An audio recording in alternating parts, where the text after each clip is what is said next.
Hey everybody, Chris the old ass retro gamer back again. Today I'm going to continue with the series of videos chronicling the games that I've picked up since I stopped making videos a few months back. I'm going to be focusing on the Sega Dreamcast games that I've picked up. I'm still on the quest to collect a complete set of all the North American releases for the Sega Dreamcast, even though I haven't really been actively searching for them like I should. But the games are relatively cheap, and I really haven't noticed the prices going up in any way, so I pushed it off to the side so I can get some of the older games, which I know are going to be pricier down the road. So let's just jump right into it. Centipede. I remember Atari went batshit crazy with all their old properties like this and Asteroids and Missile Command back in the day. They'd pretty much just tried to repackage all their old games without any new IPs coming out, so yeah, it's okay, I guess. Dead or Alive 2, which is obviously the fighting game that is full of jugs. With this one, it is definitely a step above everything else that was out right now. I even think this one rivaled Soul Calibur in graphic quality, especially with the multi-level arenas that you can fight in. I always thought that was super awesome. Next is Death Crimson OX. I never heard of this game when it first came out. I was doing a little putzing around on eBay one day looking for Dreamcast games, and this is the one that popped up and was being sold for a pretty decent price. It's very Japanese. I'll say that. It's a bizarre game, but it's a lot of fun. Next is the port of Dino Crisis for the Dreamcast. Originally, this was a PlayStation 1 game. Survival horror game in the vein of Resident Evil. Obviously, it's made by Capcom, same people that made Resident Evil. This is just giant dinosaurs.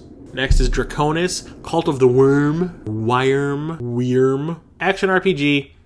Kind of like a brawler almost. It's a lot of fun. This is another one that I did not know existed back in the day. There's so many games coming out for these things sometimes that it was hard to keep track of them all. And this one just kind of like didn't get on my radar for some reason. I'm sad because this is actually a pretty decent brawler. I like it a lot. Floygen Brothers, Episode 1. So apparently this was meant to be the first part of a series. It didn't happen. It's trying really hard to be funny, and it's not. It's kind of like trying to be the new Toe Jam and Earl, but fails miserably. Omicron, the Nomad Soul, also known as David Bowie, the video game. You've really made the grade. Yeah, David Bowie's in this. He gave his likeness and his voice, and I do believe a song or two. It's a cyberpunk, like, action-adventure type of a game. This is one of the more unique games for the Dreamcast. I don't think there was anything like this before or after for the system. I just remember it being super rad. It's hard. Sometimes it's vague. You don't know what the fuck you need to do. You definitely need to walk through at some point. But I always respected this game, basically because it's cyberpunk through and through. And yeah, it's I recommend this one a lot. Have you seen my comb? Whee! Resident Evil 3 Nemesis. Shadow Man, this is one of my... I've always called it kind of like a diamond in the rough style of a game. It's a third-person action game. And you play as this guy who has like voodoo powers, and he has like this little dude following him around. I think his name is Jaunty, who is like the comic relief, and non-annoying comic relief if I remember correctly. And really gory. This game is super fun. It is hard, but not so hard you'll want to put it down. You need to play that game. It is super awesome. Sonic Shuffle, which is Sega's answer to Mario Party. Sonic Adventure 2. It's really cool. And it introduces Shadow the Hedgehog, which became like his own thing down the line. I think he even got his own game at one point. As good as the first one was, this one is basically more of the same, but it's not quite as groundbreaking as the first one was. I do like it. It's just, when compared to the first one, I'd pick the first one over this one any day of the week. If I had to choose, it'd be the first one. Why so serious? Speed Devils, which is a racing game, competitive. I do believe this is... No, this is only 2 players? Really? The Dreamcast has 4 controller ports, and they couldn't make a 4-player racing game. What the fuck? Man, this some more bullshit. Street Fighter Alpha 3! I can't remember if I showed these off in an earlier video, but... Marvel vs. Capcom's!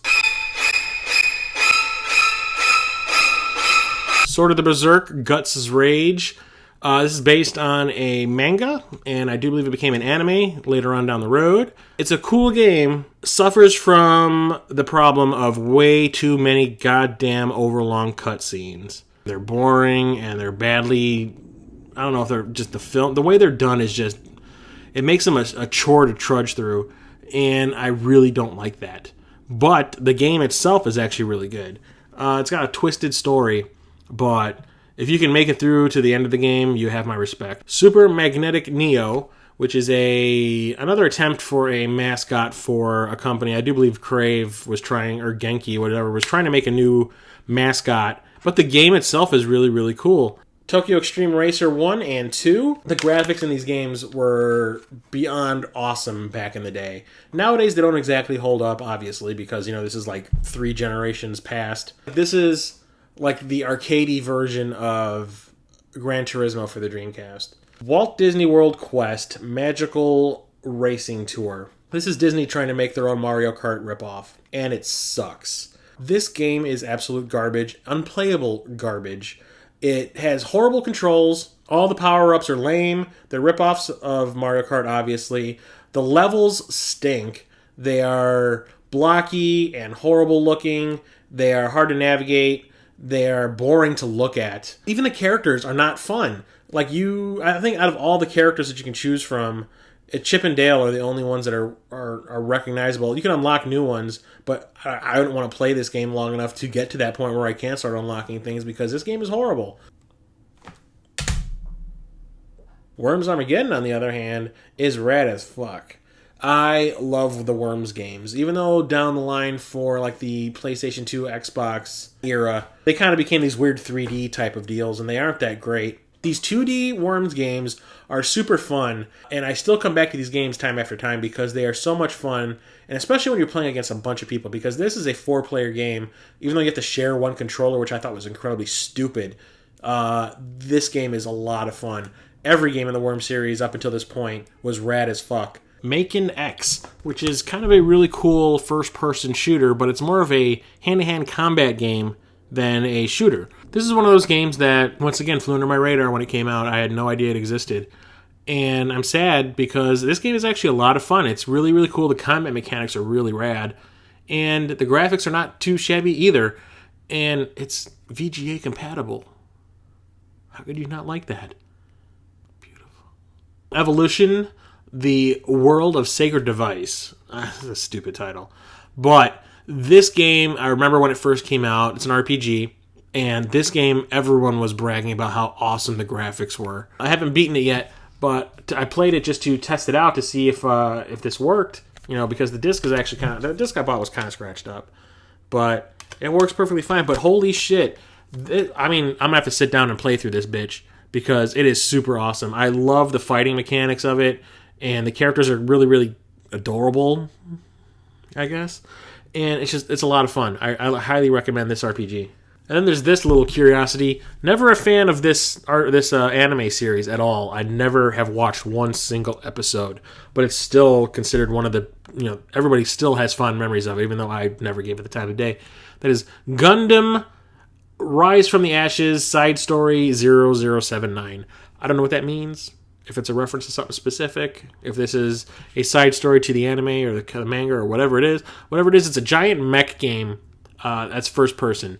And for something I'm not into anime-wise, as a game itself, it is actually really fun. So that's it for Dreamcast. Like I said, I haven't really been going out of my way to buy these games unless I come across them at stores or whatnot. I haven't been really going online and doing any searches for them. Maybe I should get back into that. Maybe I should alter my focus towards that, because the sooner I can get this done, I can move on to something else. I can just play all the Dreamcast awesomeness. Subscribe to the channel, give the video a thumbs up, definitely comment. I want to talk to people about these games. What Dreamcast games do you love? Which ones do you think I should buy next for the collection? What games should I purchase now before others, and why? Share, like the video, give us a thumbs up, and also check out my other show, TOASTY, that I do with my friend Josh, where we talk about everything geek, from movies to video games to comic books. We've had plenty of awesome guests like Taryn Manning from Orange is the New Black, and Scott from Video Game Sellers. We even just had Erica Zabo from MindBit do a video with us. So, until next time, I am Chris, the old-ass retro gamer, signing off.